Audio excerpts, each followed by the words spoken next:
Madhava Jaya Radha Madhava Kunja Vihari Jaya Radha Madhava Kunja Vihari Jaya Gopi Jana Balaba Girivaradhari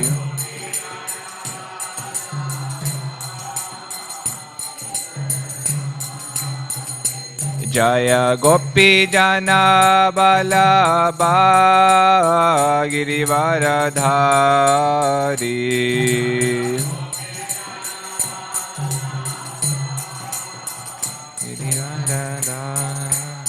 Yashodanandana Brajajana Ranjana Yashodanandana Brajajana Ranjana Yashodanandana Brajajana Ranjana Yashodanandana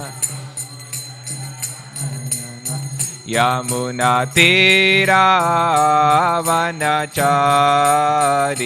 Yamuna Tira Vanachari Yamuna Tira Vanachari Yamuna Tira Vanachari Jaya Radha Madhava Kunja Vihari Jaya Radha Madhava Jaya Shri Krishna Chaitanya Prabhu Nityananda Shri Advaita Gadadhar Shrivasadi Gora Bhaktivedanta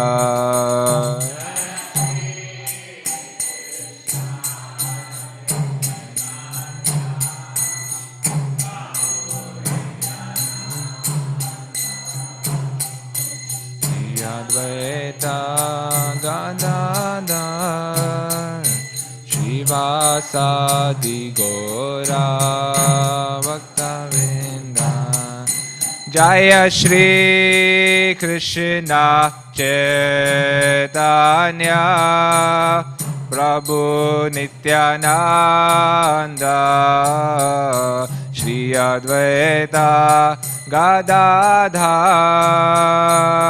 Shrivasadi Gora Bhaktivedanta Jaya Shri Krishna Chaitanya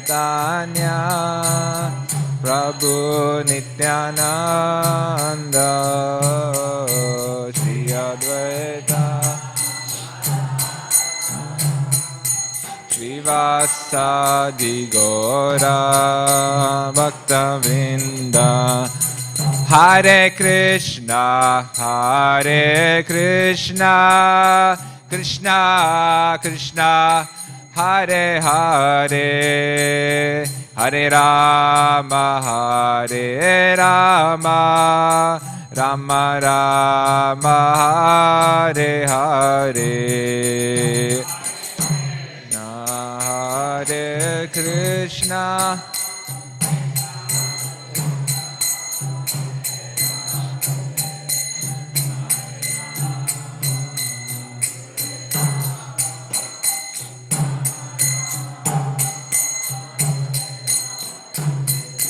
Hare Krishna Hare Krishna Krishna Krishna Hare Hare Hare Rama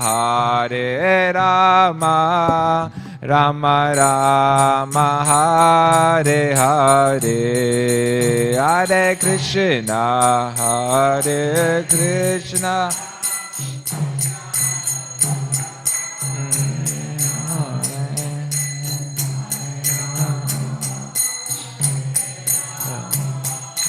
Rama Rama Hare Hare Hare Krishna, Hare Krishna, Krishna Krishna, Hare Hare, Hare Rama, Hare Rama, Rama Rama, Hare Hare, Hare Krishna.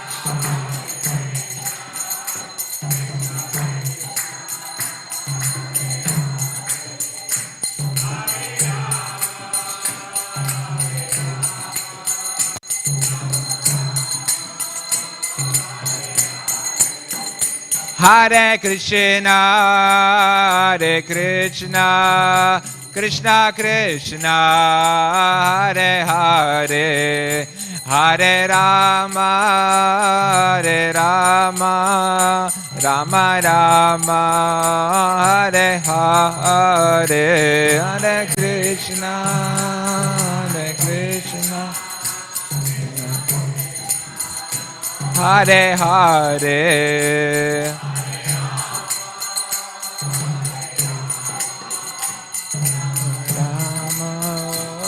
Hare Hare, Jaya Prabhupada, Jaya Prabhupada, Jaya Prabhupada, Srila Prabhupada, Jaya Prabhupada, Jaya Prabhupada, Jaya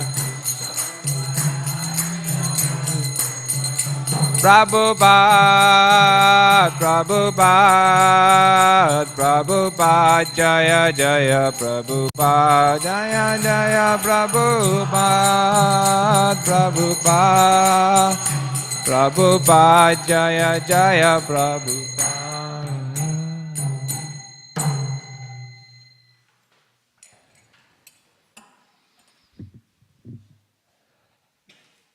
Srila Prabhupada ki Nitai Gaur Premanande.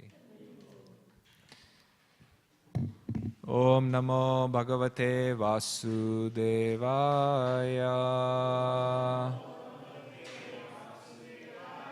Om Namo Bhagavate Vasudevaya.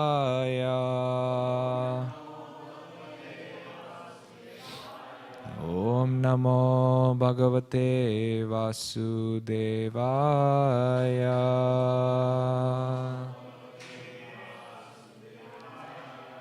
Today we are reading from Śrīmad Bhāgavatam, Canto 7, Chapter 15, Instructions for Civilized Human Beings, text number 66. So this is the last chapter of the 7th canto. Yadyasya vani siddham syad yena yatra yato nipa satene heta karyani naro nanya anapadi. Yadyasya vani siddham syad Yadasya vani shidam yena yatra yato nipa satene heta karyani naro nanya anapadi.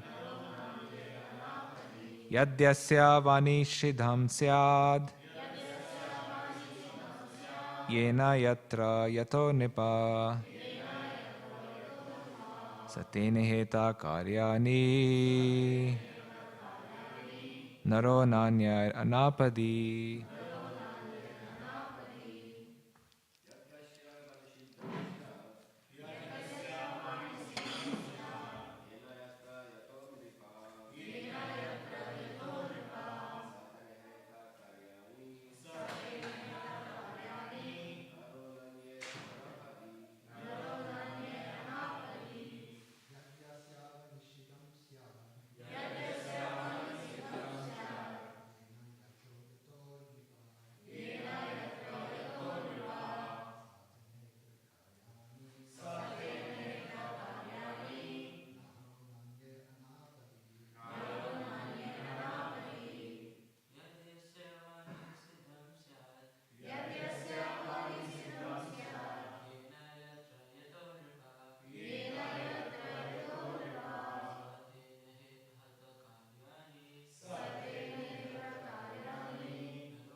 Vaishnavis?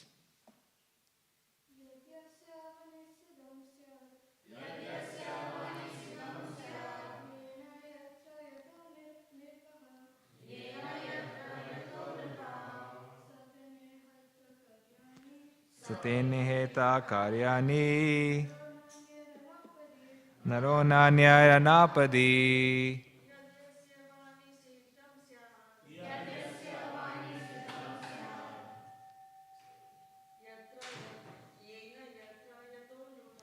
Yena yatra yato nipa sake nena karyani nani avnapadi. Word for word, please repeat. Yat, whatever. Yasya, of a man. Va, either. Anisiddham, not forbidden. Syat, it is so. Yena, by which means. Yatra, in place and time. Yataha, from which. Nipa, O king. Saha, such a person. Tena, by such a process. Iheta, should perform. Karyani, prescribed activities. Naraha, a person. Na, not. Anyay, by other ways. Anapadi, in the absence of danger. Can I have a glass of water? Yes, thank you. Translation. In normal conditions, in the absence of danger, O King Yudhishthir, a man should perform his prescribed activities according to his status of life with the things, endeavors, process, and living place that are not forbidden for him and not by any other means. Please repeat after me. In normal conditions, in the absence of danger, O King Yudhishthir, a man should perform his prescribed activities according to his status of life with the things, endeavors, process, and living place that are not forbidden for him and not by any other means. Purport. The instruction is given for men in all statuses of life. Generally, society is divided into Brahmanas, Kshatriyas, Vaishyas, Shudras, Brahmacharis, Vanaprasthas, Sannyasis, and Grihasthas. Everyone must act according to his position and try to please the Supreme Personality of Godhead, for that will make one's life successful. This was instructed in Naimisharanya. Atha pumbir dvija shreshta varnashrama vibhagasha svanushthitasya dharmasya samsiddhir haritoshanam. O best among the twice born, it is therefore concluded that the highest perfection one can achieve by discharging his prescribed duties, dharma, according to caste divisions and order of life, is to please Lord Hare. Śrīmad Bhāgavatam 1.2.13. End quote. Everyone should act according to his occupational duties just to please the Supreme Personality of Godhead. Then everyone will be happy. Om Agyanatimirandasya Gyananjana Shalakaya Chakshur Ulmandam Yena Tasmai Shri Gurave Namaha. Jai Shri Krishna Chaitanya Prabhu Nityananda Shri Advaita Gadadhar Shri Vasadi Gaura Bhakta Vrinda. Hare Krishna, Krishna Krishna, Hare Hare, Hare Rama, Rama Rama, Hare Hare. Thanks, Prabhu.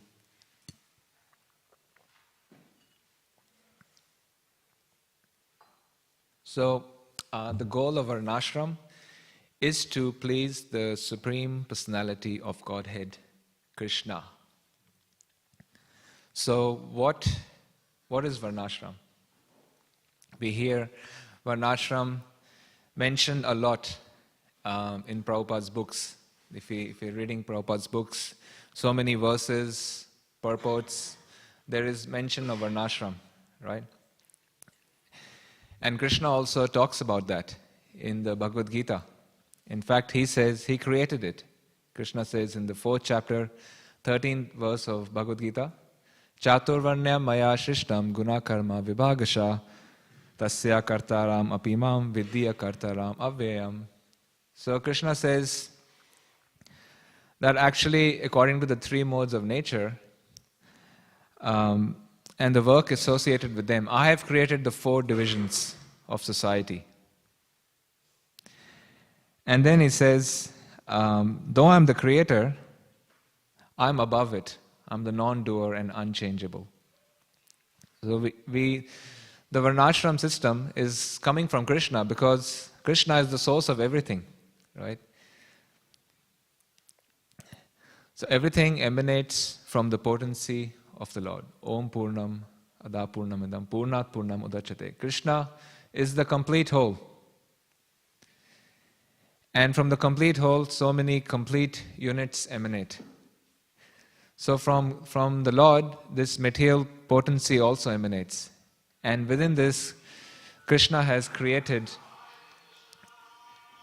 Krishna. So Krishna has created the material system of varnashram. So there's 4 varnas and there is 4 ashrams, right? What are the 4 varnas? Yes. Yes, thank you. And the 4 ashrams? Vanaprastha, Grihastha, and Sannyas. Yes, so there's the 4 ashrams and 4 varnas. So they are created by Krishna. And in India we can see there's the caste system, right? We are very familiar with the caste system in India, where people, they call themselves a Brahman. If someone's a Sharma, they'll say, I'm a Brahmana. Or sometimes you see outside houses, people write Kshatriya. So there's a Kshatriya living in there. Right? And then there's, people identify certain castes. When someone says, a Marwari, they're a Vaishya. Right? So in this way, those varnas are there in society.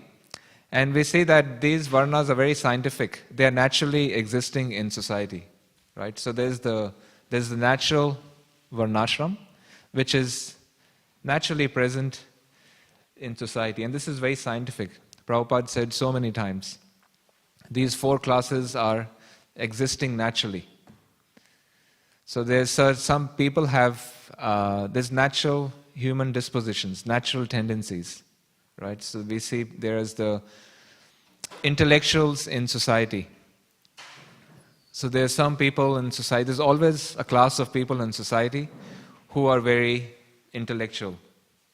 They really like to study, get into philosophy, they're really into debating.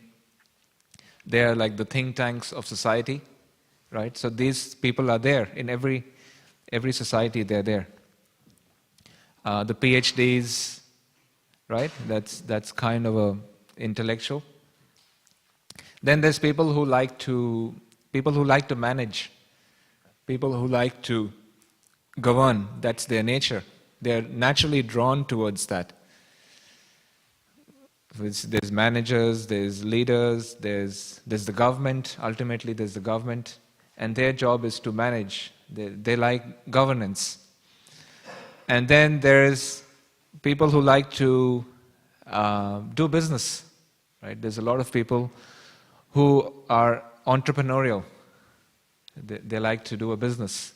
They want to make money by selling a good or a service, or by promoting a good service, and they want to make money in exchange. Or people who do farming, right? So these are very natural dispositions for the mercantile community. And then there's a lot of people who are employed by these 3 other natural divisions.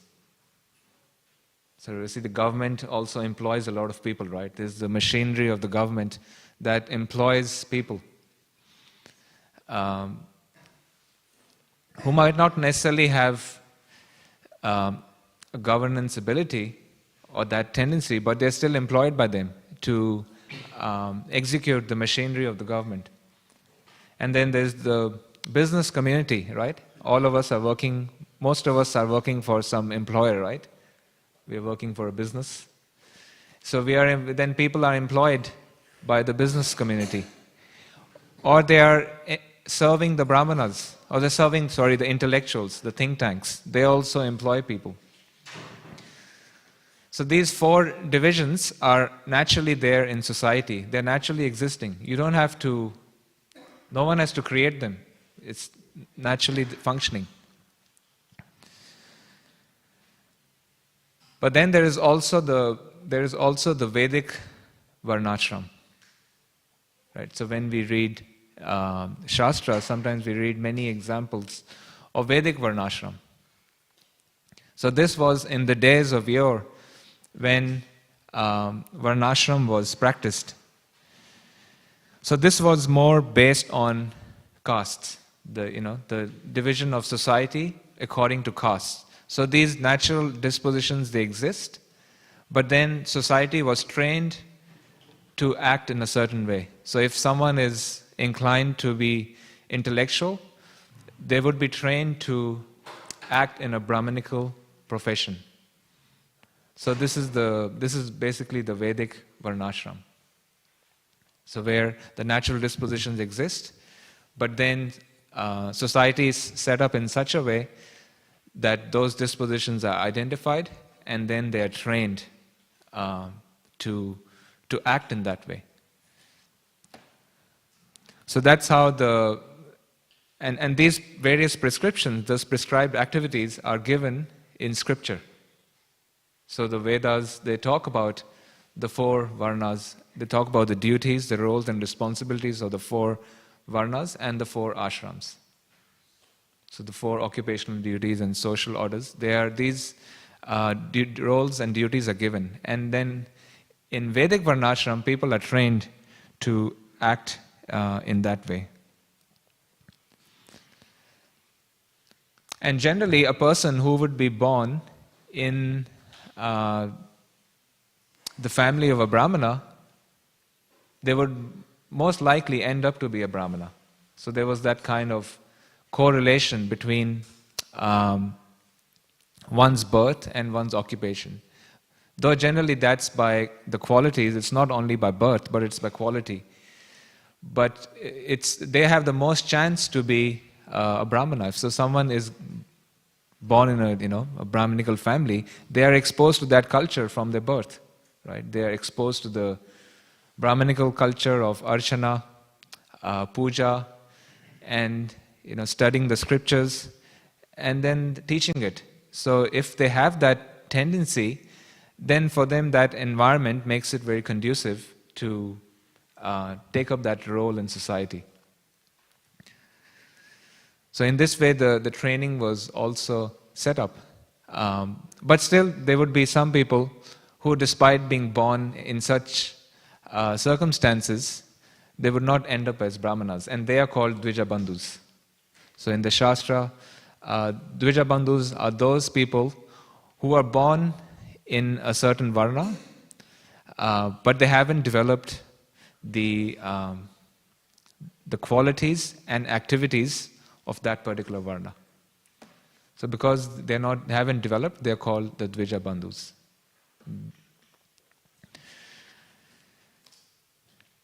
And then there is also the Asuri varnashram. So Asuri varnashram is basically the remnants of varnashram that we see in India.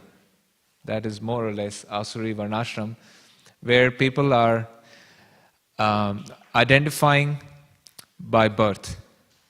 They're identifying their varna by birth. They're saying, just because I'm born in a Brahmin family, therefore I'm a Brahmana.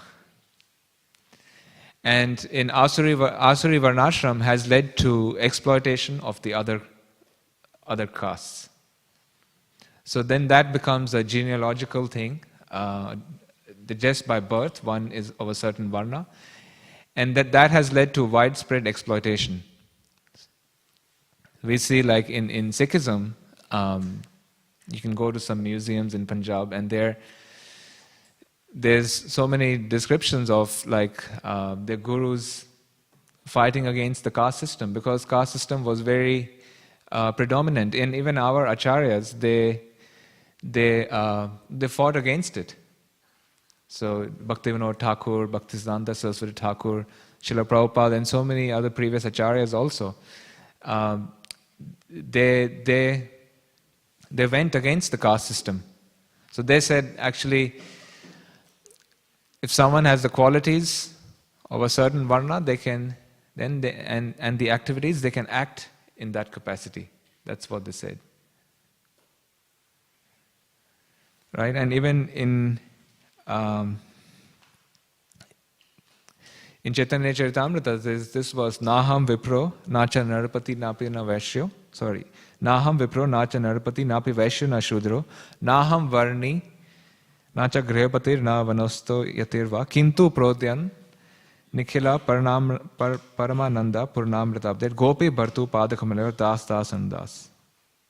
So where it is said that I'm not a Brahman, Kshatriya, Vaishya or Shudra, I identify myself only as the servant of the lotus feet of Lord Shri Krishna, who is the maintainer of the gopis. He's like an ocean of nectar, and he's the cause of universal transcendental bliss. He's always existing with brilliance.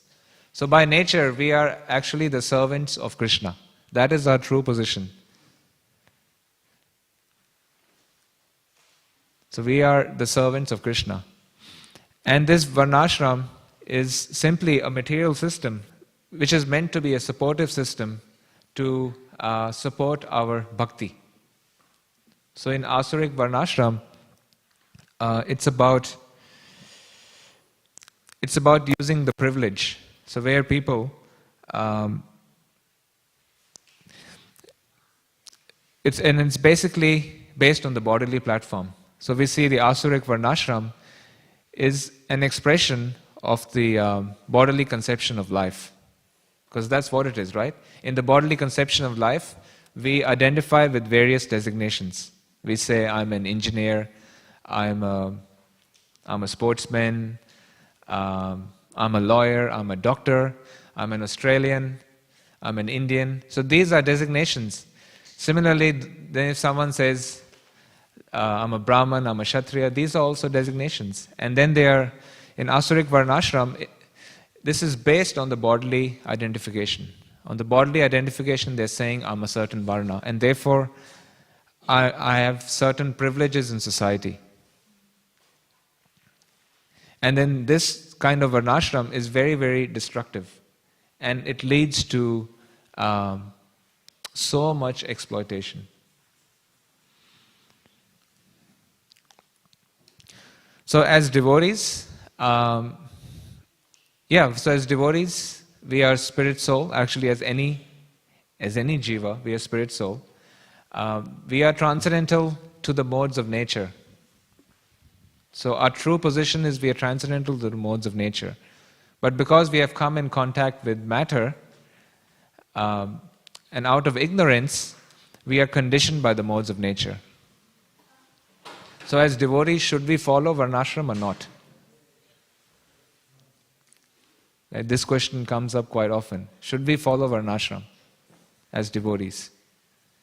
Does varnashram apply to us? Because sometimes devotees can quote this verse, Mamcha avyabhicharena bhakti yogana sevate sa gunan samatityayatan brahma bhuyaya kalpate, right? They can say one who engages in devotional service, full devotional service, they're transcendental to the three modes of nature. And they've come to the level of Brahman. Therefore, I don't need to follow varnashram. So we can say like that. I'm practicing bhakti, and bhakti is higher than varnashram. That is true. Actually, for bhakti, and that is very true, one doesn't need to practice varnashram to be Krishna conscious. Technically speaking, bhakti is independent of any material system. Bhakti is ahaituki apratihata. Right? It is causeless. It's done without, unmotivated, uninterrupted. So bhakti is totally independent of any kind of material system. One can chant Hare Krishna and become liberated. Right? So you can pick up, we see examples of, there's Ajamil, right?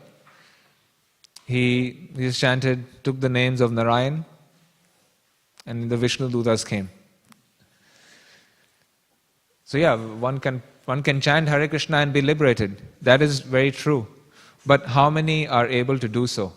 That is the question in this day and age. Just by chanting Hare Krishna.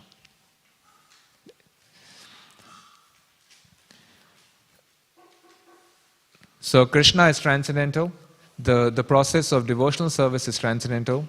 And the devotee can also become transcendental. So in the Śrīmad Bhāgavatam, Bhagavad Gita, there's so many descriptions of devotees who are transcendental. Like when we read this verse, we can mistake it like I'm chanting Hare Krishna, I'm chanting 16 rounds, I'm following the 4 regulative principles, I come to Mangalarti, I've come to class, practicing for so many years, now I don't need to follow the varnashram system. Yeah, we can say that, but actually there's so many of these descriptions, they are applicable to pure devotees. So we know there's gradations of devotees as well. There's the Kanishta Adhikari, there's the Madhyam Adhikari, and there's the Uttama Adhikari, right? So even in devotees, there's gradations. So the Uttama Adhikari is on the highest level. So maybe they can say, yes, they are transcendental.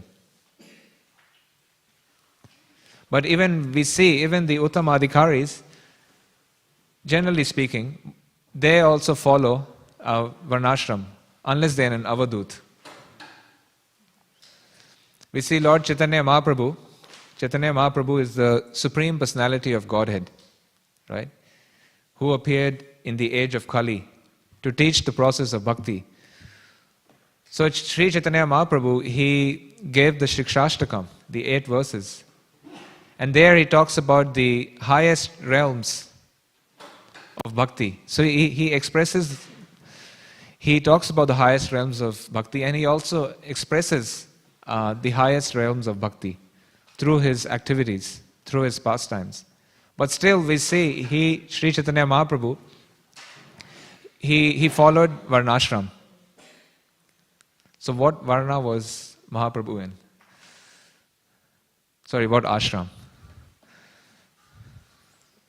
What ashram was he following?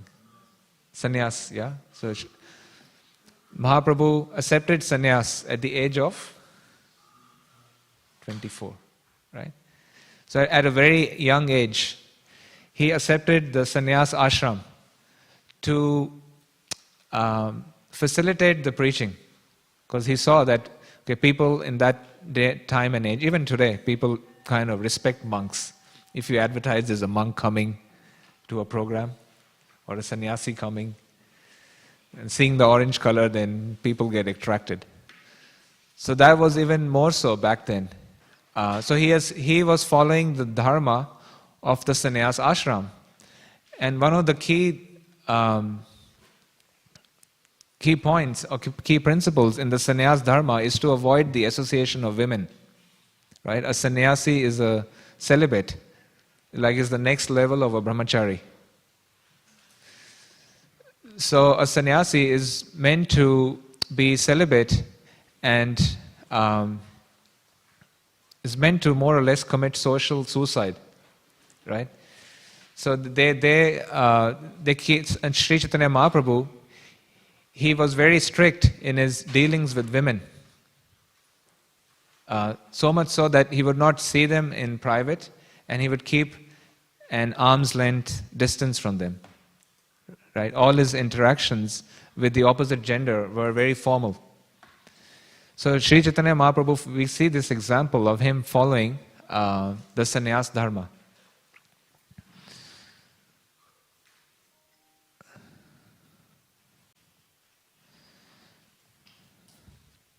So even God does not transcend varnashram in that sense. That even God sets the example of following varnashram.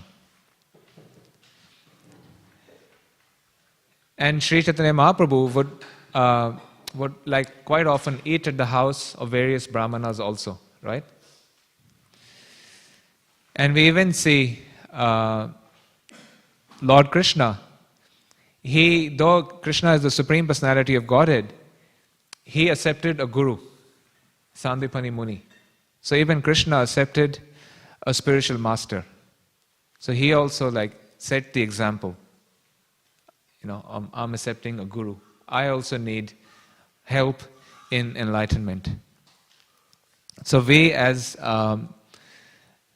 mortal beings, as conditioned jivas, we have to also accept various elements of varnashram. So varnashram is like a safety net. Someone walking on a line.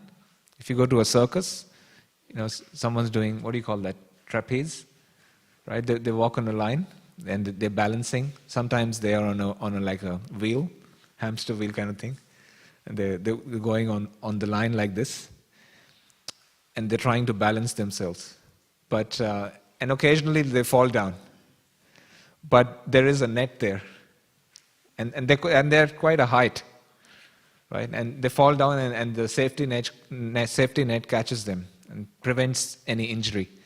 So similarly, like practicing bhakti is like walking that fine line. So yeah, we can practice the process of bhakti, and we see in the 64 items of bhakti, there's no mention of varnashram there. There's no mention of varnashram dharma. So bhakti is independent of that. You don't need to practice. But it's like walking a fine line. And if we slip sometimes, then that varnashram safety net can protect us. So for devotees, what does it look like? That varnashram safety net. Right? There's the four ashrams. There's the brahmacharya, there's the grihastha, there's the vanaprastha and sannyas.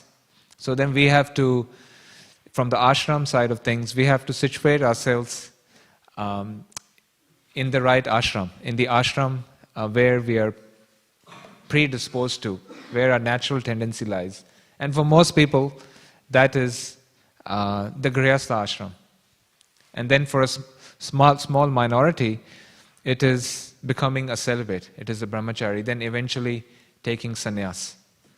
So if we are not correctly situated in the right ashram, then occasionally we see there is disturbance in the life of a devotee. Right? So sometimes we see devotees, they're practicing bhakti very nicely, but they're in the wrong ashram. Maybe they're in the renounced ashram, but they need to be in the grihastha ashram. Then they have difficulty maintaining regulative principles because they haven't situated themselves properly. And if they did the same practice in the right ashram, it would be much more conducive. And here, as it is said in the verse, that one should practice one's own varnashram dharma. One should not try to practice someone else's varna or ashram. So be situated according to your own nature, because if we are not, then we can't do it for long. In due course of time, it will become difficult to maintain it. And that's what generally happens. There's so many examples in our movement. There's so many examples in the Bhagavatam where sages are falling down, renunciates are falling down, because they are not properly situated. Of course, one can also fall down by being in the right ashram. That doesn't mean just in the wrong ashram you'll fall down. Even in the right ashram, one can easily fall down, unless we have taken shelter of Krishna. But then being situated in the right varna and ashram kind of gives us that safety net. So we spoke about the three kinds of varnashram: the natural, Vedic, Asuric, and then there is the Daivic varnashram. So the Daivic varnashram is one in which we take elements of varnashram, but not in its entirety, right? Because in this day and age, it is not practical to apply varnashram very rigidly.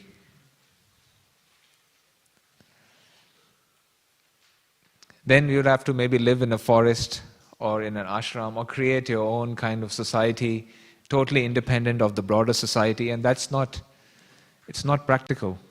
And the rules and regulations of the four varnas are very extensive. So in Daivi Varnashram, the goal is to please the Supreme Personality of Godhead. As Prabhupada quotes in the purport. So this is a verse from Śrīmad Bhāgavatam, Canto 1, Chapter 2, Text 13, in which Sutta Goswami is addressing the sages of Naimisharanya. So it's saying, Atha Pumbir Duja Shreshtas Varnashrama Vibhagasha Svanushthitasya Dharmasya Samsiddhir Haritoshanam. Samsiddhir Haritoshanam. So the aim of the entire goal of Varnashram is to please the Supreme Personality of Godhead. Just following the Brahmanical duties in itself is not too impressive. Right? There was a brahmachari in Mahaprabhu Leela. He was only drinking milk. He said, I'm so austere, I just drink milk. A calf is drinking milk also, only milk. What's so impressive about that? But you can't please Krishna by drinking milk, by having 3 glasses of milk only. Krishna is not impressed by that. Tapasvis have done much more than that. Right? There was Hiranyakashipu. What to speak of milk? He was living on air, and then even that, like he was breathing every now and then. He was able to control his breath. So we can see even demons can do so much austerity. Austerity is not a qualification for attaining bhakti. So bhakti is attained by pleasing the Supreme Lord. So by acting for the pleasure of the Supreme Lord.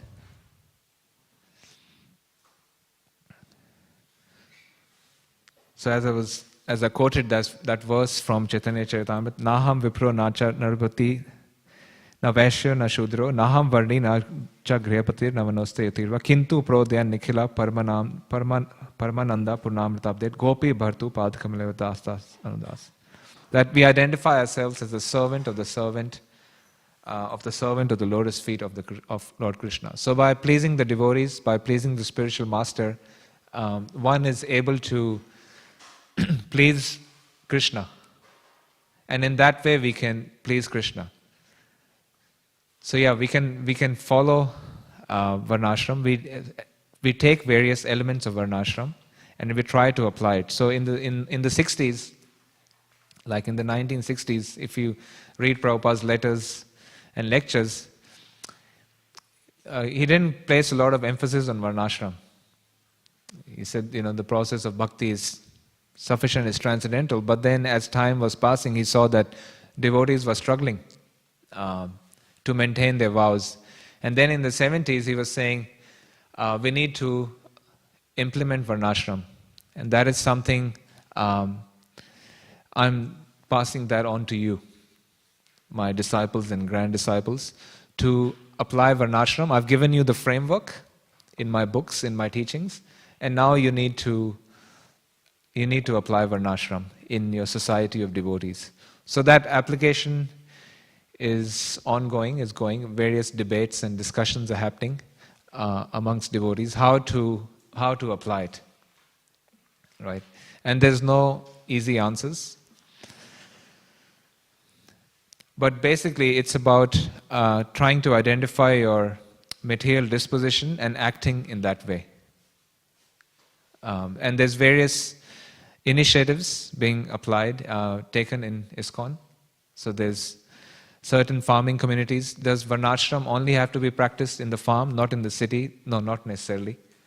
That is one application of varnashram, people living on the farm. But it is also applicable in the city, right? So, and where a community of devotees grows, there's a community of devotees, then naturally varnashram kind of begins to take shape. We see devotees, they act according to their tendency. So we see like there's examples of hospitals being opened, right? There's Bhaktivedanta hospital. So there some devotees are working according to their propensity. And there's other devotees who are doing business, they're employing others. So in this way, it's beginning to take shape slowly. But the main point is to situate ourselves rightly and chant Hare Krishna.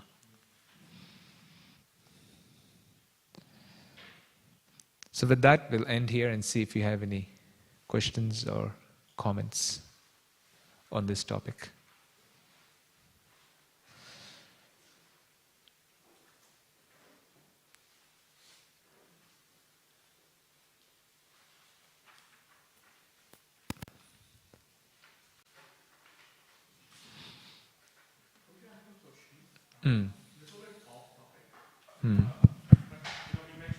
Godhead.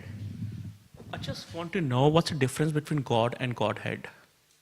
What is the difference between God and Godhead? Okay, so Godhead is the fountainhead of everything. So there's that verse in the Śrīmad Bhāgavatam, Canto 1, chapter 3, where it says, Krishna says, I am the source of all incarnations. How does that start?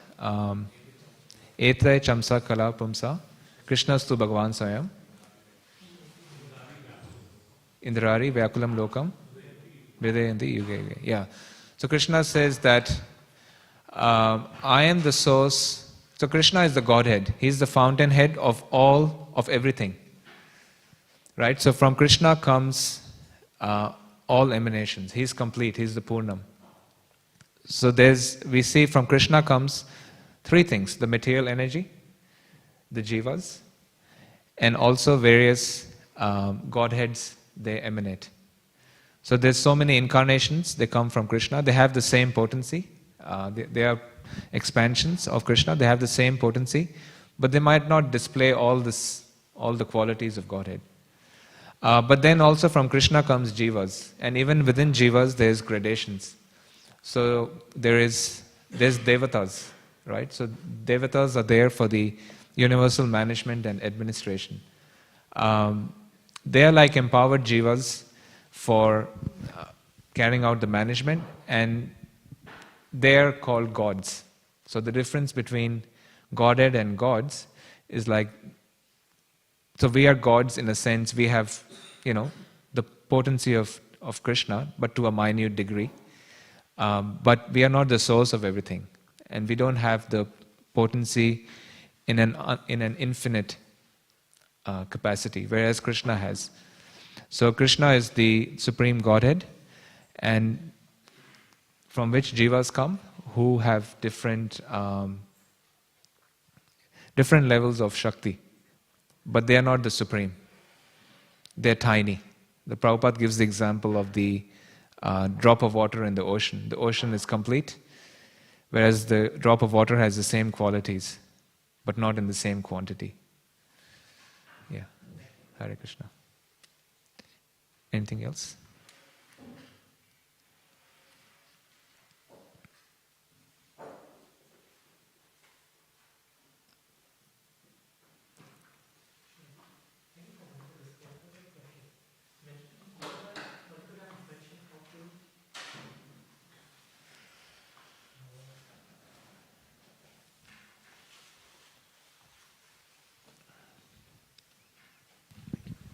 Thank you, Prabhu, for wonderful discourse. A question I had that it's mentioned that everyone must act according to his position and try to please Supreme Lord. But sometimes we, in this current delusion of world, it's hard to understand our own position. Sometimes mind plays you do this, and then sometimes it says, no, you do that. In this dwindle, how to identify what is my right position and how to seek that guidance. Thank you, Prabhu. How to know what varna, what is your varna, right? Yeah, that can be tricky. Comes from experience, and so one way of doing that is you can get your astrological chart made from a good astrologer, and they can tell you based on your karma and your nature what kind of varna you belong to.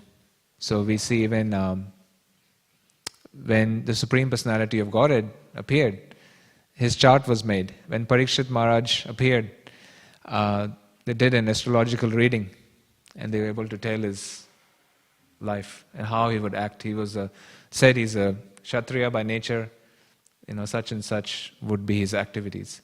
So that's one way you can, through astrological reading, you can know what your varna is. Another way is by looking at our activities. If we are of a certain varna, we will naturally be predisposed to certain kind of activities. So we see some people, and that might take a while to figure out, right? We see quite often people are in the wrong professions, and they have midlife breakdown or something. So sometimes people are in the wrong careers, either by choice or just by circumstances. So if we observe our activities closely, or if someone else observes who's more astute, then they can tell us what our nature is. So generally people gravitate towards the activities to which their varna is. So our second is by studying our nature, by activities. First is you can get an astrological reading. Then third is you can go to someone much more experienced in life. They should be able to also tell what our nature is. That's what I would say. And the role of the guru is to understand this psychophysical disposition of the disciple and to engage them in devotional service accordingly. But even if we are wrongfully situated, what can be done? Sometimes you might know what your nature is, but for all practical, due to all practical circumstances, we might not be engaged according to our nature. For example, you can't find if you're an artist, but maybe you can't find hard to find work as an artist. You might be working. You might be doing carpentry instead, or you might be in IT, though it's not your nature. Or if your nature is to be, like a intellectual and be independent, or your nature is to run a business, but you might not be doing it at the moment. So yeah, we can try to align ourselves towards our nature, but even if we can't, life is short. The main goal is to please Krishna. So the main goal is to engage in bhakti. So I think that should be more the focus, to engage ourselves in Krishna consciousness, chanting Hare Krishna, doing service, and if Krishna makes some arrangement for us to be situated according to our varna, then yeah, that's great. And within devotional service, we can find some service which is more suited to our nature.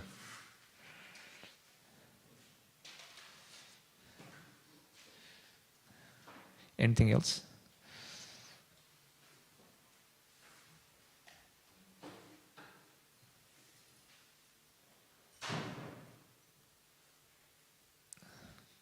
Matajis, any questions? Very quiet.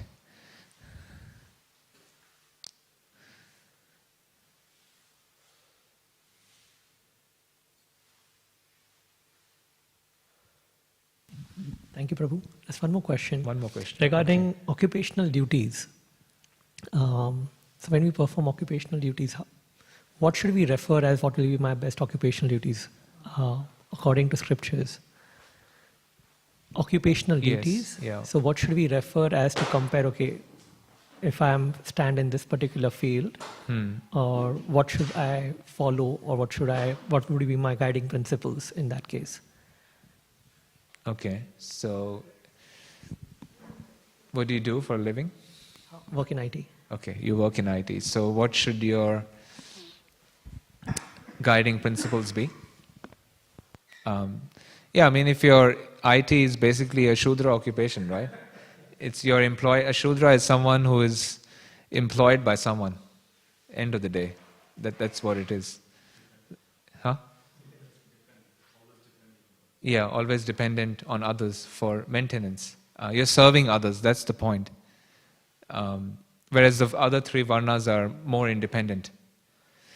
So then, yeah, we just have to see we are going to work, as my spiritual master says, we are going to work to get to give.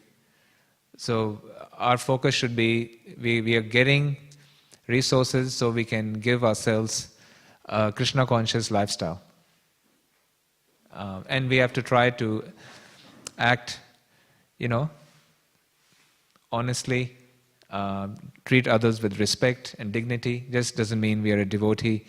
We can bulldoze over everyone and look down upon. So it's acting as being a good human being, setting a good example for non-devotees also. So it's in our context, having good sadhana, practicing Krishna consciousness, but also setting a good example for others, as being a good role model in society for others to get inspired by the process of bhakti. So I think that should be our framework. Yeah. Be the shining light for others, because people need to see examples of devotees in society. They cannot relate to monks. They can only relate to a certain degree. But most people, they're not concerned about varnashram, So for most people, they're concerned about how are you as a human being? Are you relatable? Are you a good person? And then if they see we have good qualities, we're a devotee, they get attracted to that. And then they begin to inquire. So for a devotee, it's about going to work and trying to live a Krishna conscious lifestyle with the resources of that work, and then doing as much preaching as we can, or supporting the preaching wherever we can. Whether that is in the form of the temple or anything else, it's supporting that. Hare Krishna.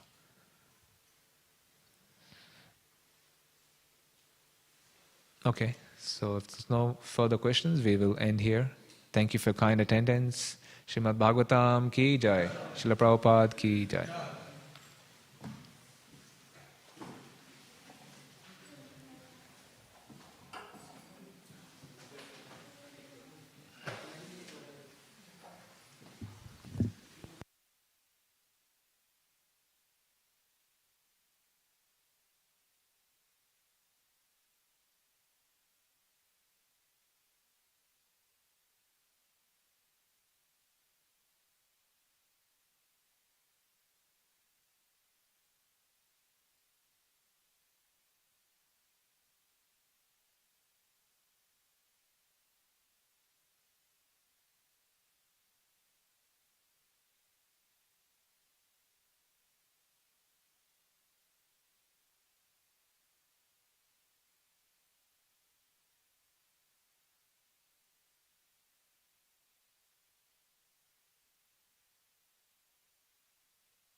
Adipurusham Tamaham Bhajami Govindam Adipurusham Tamaham Bhajami Govindam Adipurusham Tamaham Bhajami Enam Kanvandam Maravindadalaya Taksham Bhāgavatam Samasitam Buddha Sundarangam Gandhar Bhagom Higamaniya Vishesha Shobham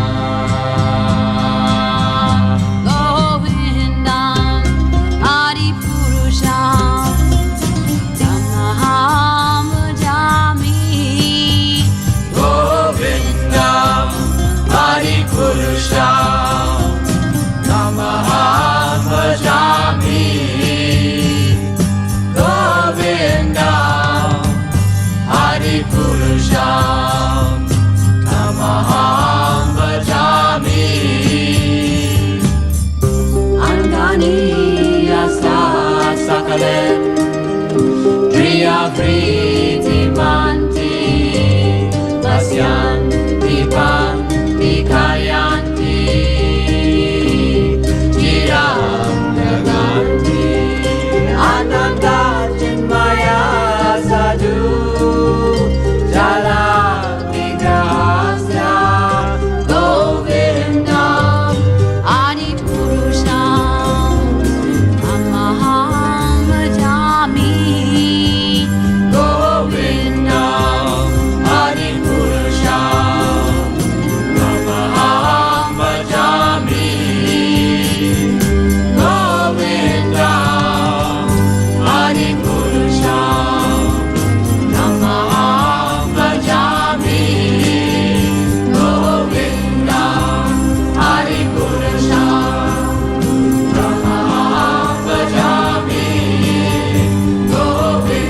Adipurusham Tamaham Bhajami Govindam Adipurusham Tamaham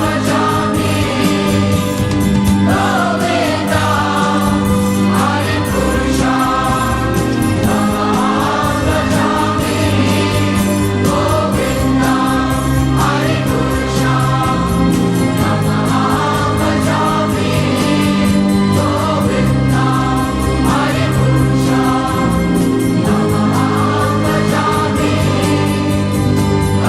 Govindam Adipurusham Tamaham Bhajami Govindam Adipurusham Tamaham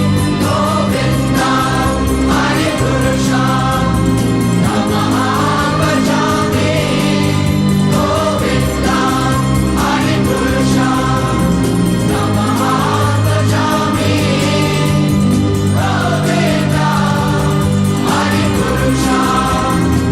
Govindam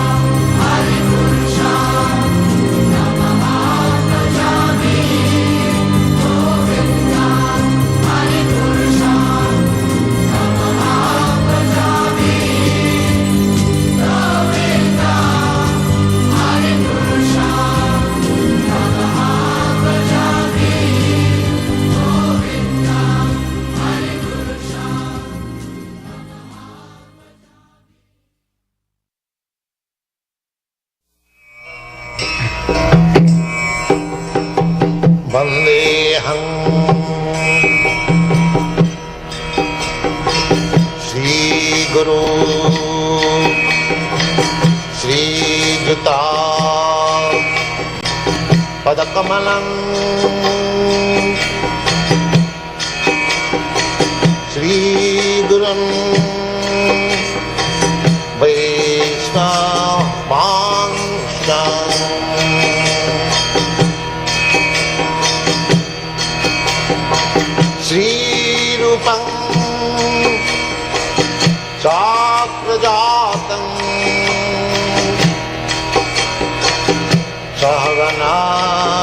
रघुनाथान्वितं त्वं सजीवम्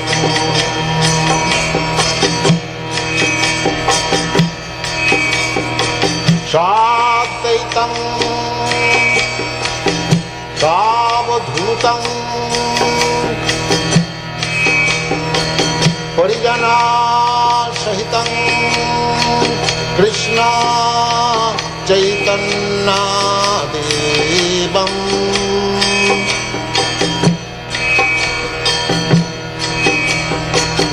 श्रीराधा कृष्णपदान् सगन ललिता श्रीविशाखान्वितांश्च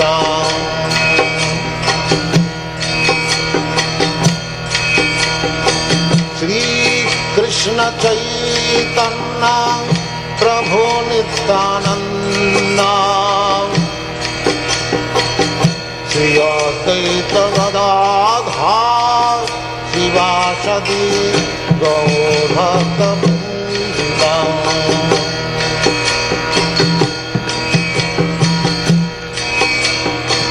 श्रीकृष्ण चैतन्य प्रभु Nityanand Shri Advaita Gadadhar शिवासदि गौरभक्तवृन्द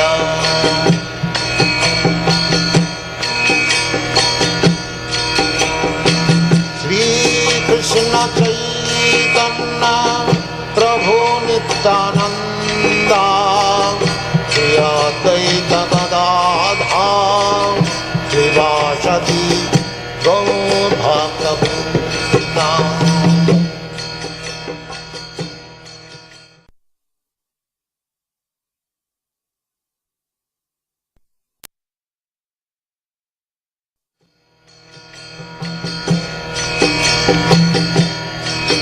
Hare Krishna, Krishna Krishna, Hare Hare, Hare Rama, Rama Rama, Hare Hare. Hare Krishna, Krishna Krishna, Hare Hare, Hare Rama, Rama Rama, Hare Hare. Hare Krishna, Krishna Krishna, Hare Hare, Hare Rama, Rama Rama, Hare Hare. Hare Krishna, Krishna Krishna, Hare Hare, Hare Rama,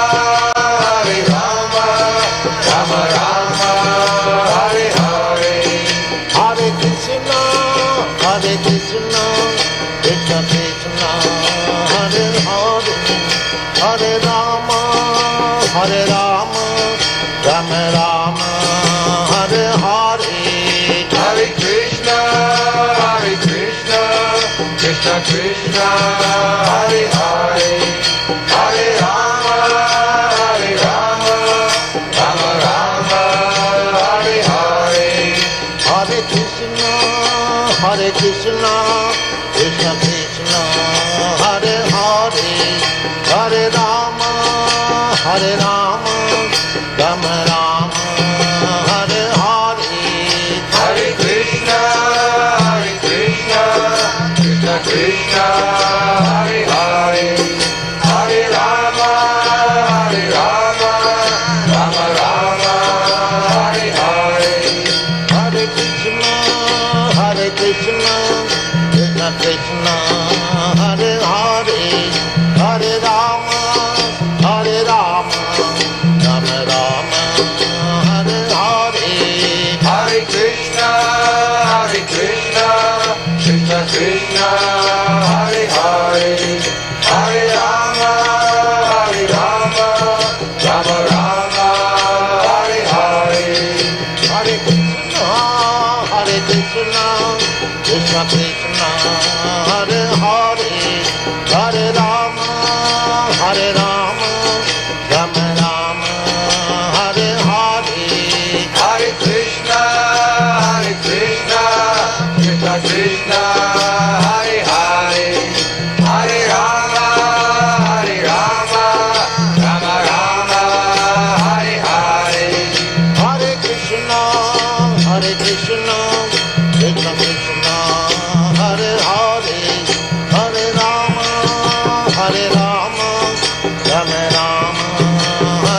Hare Krishna, Krishna Krishna, Hare Hare, Hare Rama, Rama Rama, Hare Hare. Hare Krishna, Krishna Krishna, Hare Hare, Hare Rama, Rama Rama, Hare Hare. Hare Krishna, Krishna Krishna, Hare Hare, Hare Rama, Rama Rama, Hare Hare. Hare Krishna, Krishna Krishna, Hare Hare, Hare Rama, Rama Rama, Hare Hare. Hare Krishna, Krishna Krishna, Hare Hare, Hare Rama, Rama Rama, Hare Hare. Hare Krishna, Krishna Krishna, Hare Hare, Hare Rama, Rama Rama, Hare Hare. Hare Krishna, Krishna Krishna, Hare Hare, Hare Rama, Rama Rama, Hare Hare. Hare Krishna, Krishna Krishna, Hare Hare, Hare Rama, Rama Rama, Hare Hare. Hare Krishna, Krishna Krishna, Hare Hare, Hare Rama, Rama Rama, Hare Hare. Hare Krishna, Krishna Krishna, Hare Hare, Hare Rama, Rama Rama, Hare Hare. Hare Krishna, Krishna Krishna, Hare Hare, Hare Rama, Rama Rama, Hare Hare. Hare Krishna, Krishna Krishna, Hare Hare, Hare Rama, Rama Rama, Hare Hare. Hare Krishna, Krishna Krishna, Hare Hare, Hare Rama, Rama Rama, Hare Hare. Hare Krishna, Krishna Krishna, Hare Hare, Hare Rama, Rama Rama, Hare Hare. Hare Krishna, Krishna Krishna, Hare Hare, Hare Rama, Rama Rama, Hare Hare. Hare Krishna, Krishna Krishna, Hare Hare, Hare Rama, Rama Rama, Hare Hare. Hare Krishna, Krishna Krishna, Hare Hare, Hare Rama, Rama Rama, Hare Hare. Hare Krishna,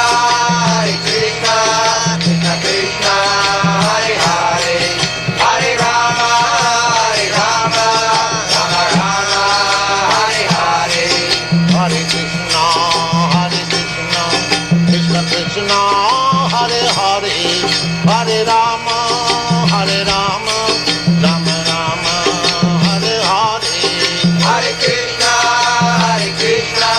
Krishna Krishna, Hare Hare, Hare Rama, Rama Rama, Hare Hare. Hare Krishna, Krishna Krishna, Hare Hare, Hare Rama,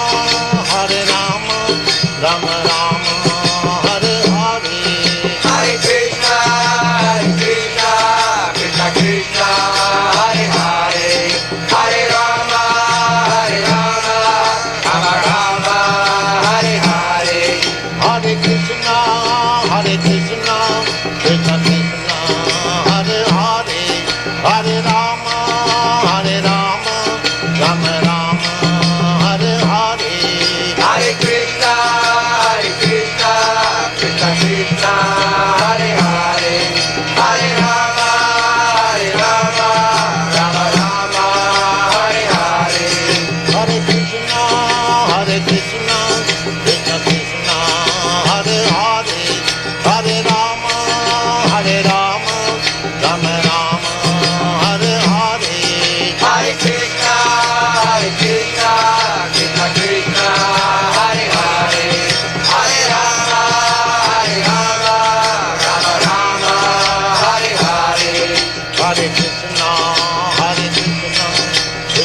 Krishna, Hare Hare, Hare Rama, Rama Rama, Hare Hare. Hare Krishna, Krishna Krishna, Hare Hare, Hare Rama, Rama Rama, Hare Hare. Hare Krishna, Krishna Krishna, Hare Hare, Hare Rama, Rama Rama, Hare Hare. Hare Krishna, Krishna Krishna, Hare Hare, Hare Rama, Rama Rama, Hare Hare. Hare Krishna, Krishna Krishna, Hare Hare, Hare Rama, Rama Rama, Hare Hare. Hare Krishna, Krishna Krishna, Hare Hare, Hare Rama, Rama Rama, Hare Hare. Hare Krishna, Krishna Krishna, Hare Hare, Hare Rama, Rama Rama, Hare Hare. Hare Krishna, Krishna Krishna, Hare Hare, Hare Rama, Rama Rama, Hare Hare. Hare Krishna, Krishna Krishna, Hare Hare, Hare Rama, Rama Rama, Hare Hare. Hare Krishna, Krishna Krishna, Hare Hare, Hare Rama, Rama Rama, Hare Hare. Hare Krishna, Krishna Krishna, Hare Hare, Hare Rama, Rama Rama, Hare Hare. Hare Krishna, Krishna Krishna, Hare Hare, Hare Rama, Rama Rama, Hare Hare.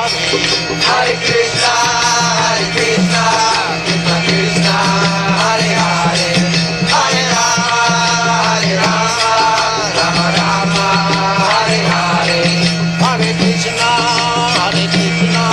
Krishna Krishna, Hare Hare, Hare Rama, Rama Rama, Hare Hare. Hare Krishna, Krishna Krishna, Hare Hare, Hare Rama, Rama Rama, Hare Hare. Hare Krishna,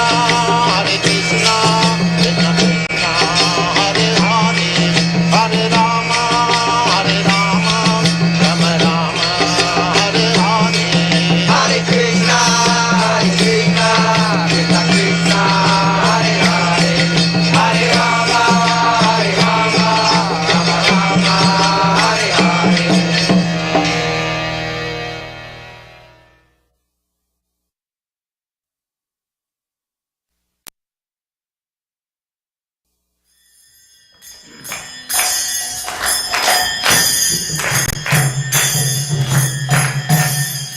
Jaya Radha Madhava Punya Bihari.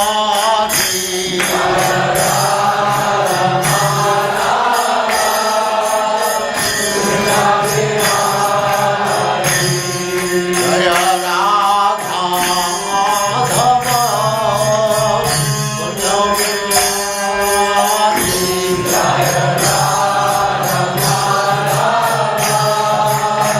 Punya Bihari. Gopi Jana Vallabha Girivaradhari.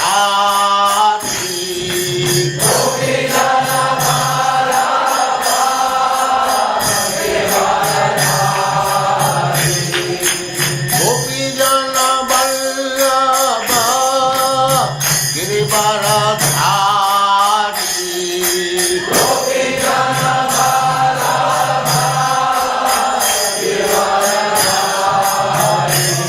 Jaya Radha Madhava Kunja Bihari.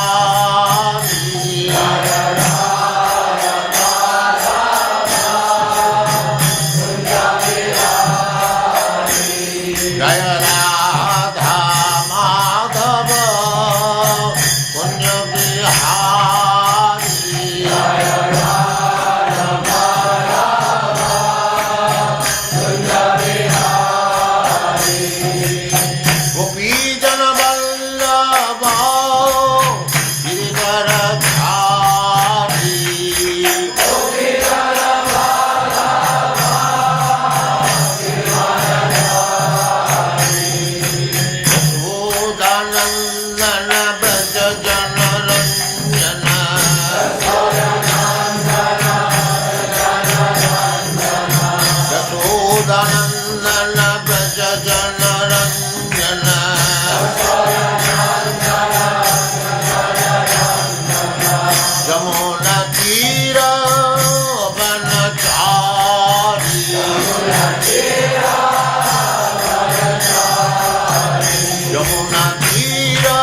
Radha Ramana Hare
Govinda Jaya Jaya